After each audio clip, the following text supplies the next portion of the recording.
À 6000 km de Santiago, la nouvelle du séisme au Chili a pris une résonance particulière ici, à Port-au-Prince. Au moins 1 million de personnes encore sans abri, presque 2 mois après l'un des tremblements de terre les plus meurtriers de l'histoire. On a mal bâti,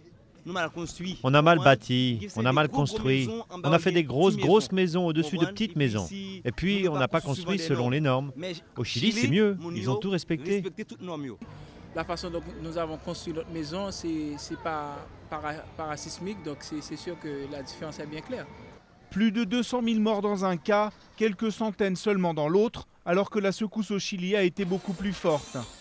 Mais il n'y a pas que la pauvreté pour expliquer cette injustice. Dans ce camp de réfugiés, en face du palais présidentiel de Port-au-Prince, une autre raison arrive, très vite, la corruption. Le politique dans notre pays, c'est prendre de l'argent et mettre ça sur un carnet bancaire, et prendre ça, mettre dans notre poche et puis ils s'en vont. D'autres invoquent la main de Dieu qui aurait décidé de réserver un sort particulier à Haïti. Quelles que soient les raisons, les Haïtiens s'apprêtent maintenant à affronter la saison des pluies dans des conditions sanitaires déplorables et dans la peur d'être oubliés par la communauté internationale.